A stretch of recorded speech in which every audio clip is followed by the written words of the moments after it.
Hi guys, welcome to another craft class, and today we're making these beautiful wild rose headband. And to start with, getting right to it, to start with, we're going to cut out two sizes of circle from this material, which is crepe. Cutting out a 4 centimeter diameter circle, that's this one. And what I'm doing right now is heat curling by applying heat and using my thumb and forefinger to curl immediately. Heat curling the edges just to give it this ruffled look. Heat curling the edges of the circle. So this is what it would look like.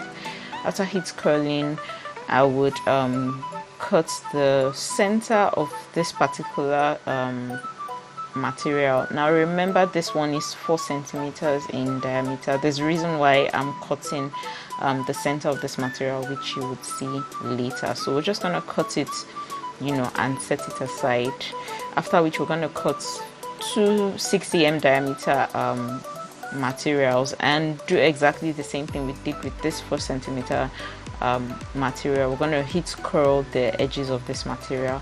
After heat curling, the next thing we're going to do is to I don't want to say curl, but roll. Okay, roll is good. We're going to roll in a cone shaped manner with the curled edges appearing at the top. So what we're doing right now is rolling with the ruffled edges at the top of the cone.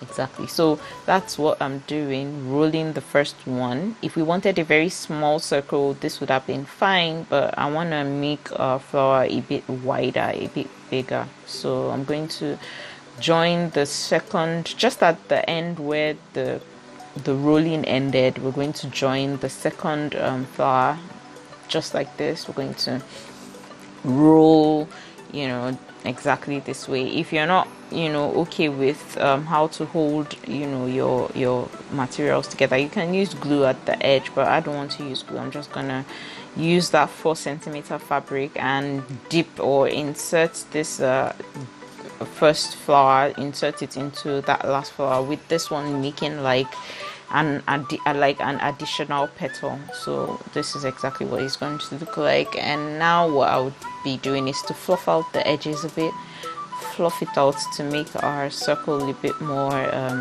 natural looking.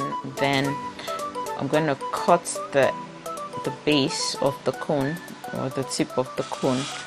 And after curling, the next thing to do would be to heat seal. Heat sealing just helps you melt your material together, so this now makes it like a whole flower.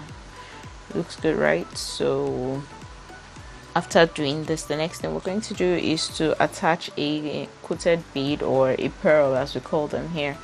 We're going to attach this with UHU glue, which is very easy to work with and not stringy, doesn't leave residue unlike hot glue.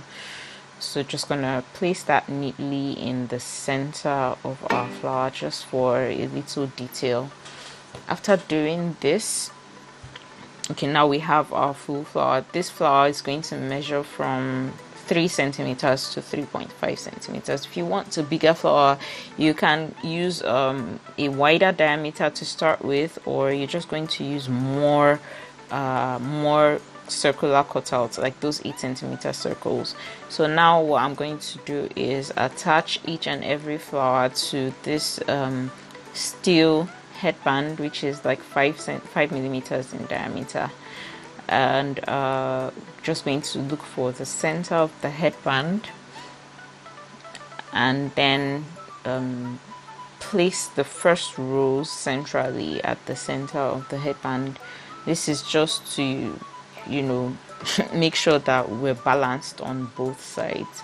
So now I'm going to start using hot glue. Remember I said hot glue leaves a residue, but not to worry, because the residue is going to be at the base of the headband, and you're going to cover that up too. So you see those cutouts I have at the bottom of the on just beside that circle. Those cutouts are 3 centimeters in diameter, and they go at the bottom of the base just to hold the flower to the steel headband. If you like, if you have felt of this particular color, you can use felt, but I prefer to use cutouts from the same material. So right now we're just gonna attach and secure our 3cm crepe material. We're going to seal it to the flower, you know, make it a bit more secure.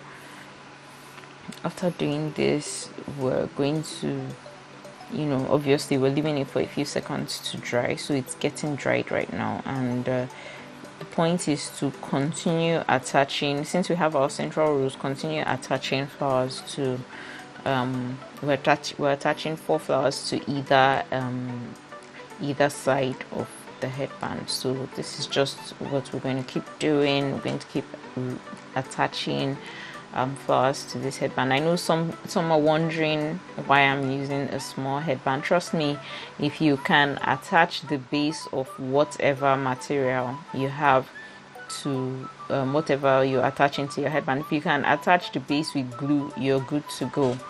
You know, the size, you don't have to have a very wide headband to start with, except it's, you know, requested by your clients. But this is just beautiful in my opinion, because it doesn't really show on the head. So this would just kind of look like you have on flowers alone.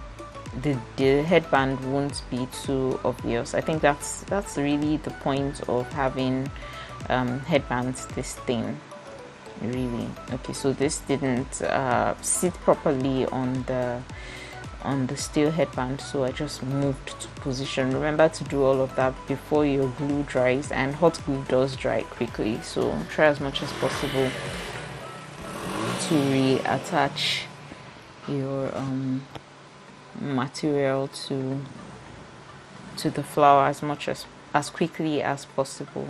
So we're going to continue. As you can see, hot glue is quite stringy, so you're gonna have to bear with me. You're going to be seeing a lot of this stringiness on this particular video. So side note, crepe does melt well, so if you have a soldering iron, you can use it to melt instead of just using open fire. You can use a soldering iron to melt your crepe material. This soldering iron could also be used to cut out different shapes of your crepe material. I like that, you know, the material, it just melts. And if you have a cotton die, DIE or DYE, I'm not so sure, you can use it to cut out different shapes in crepe material. So this makes it a lot easier to work with crepe fabric. So we're still attaching our flower to the base of the headband, and we're almost done with this side. Gonna focus now on the other side. Our flower crown headband is coming, I mean, it's looking good, right? So we're now gonna repeat the same exact thing we did on the first side. We're going to repeat it on the second side. Sorry if it looks like, you know, I get clumsy sometimes. Reason is I'm filming with a very small box, and I have to look at the box, look at my camera at almost the same time, so bear with me, please. So yeah, we're attaching. This should be like the third rows on this side, or second, I'm not too sure. Do not forget to pick up your 3cm material and attach to the base of the rose just before your hot glue dries up, so that you won't have, you know, more than this amount of mess on your hot glue. Yeah, so another thing is hot glue is quite cheaper, more affordable to use. So that's why you find so many crafters use it more readily for, you know, their work. So Alright guys, I think it's just one rose remaining now. Apologies for the stringy messy look on the headband. And yay, this is it. We're attaching our last flower to the headband. Oh, it's the stringiness, kind of looks like cobwebs.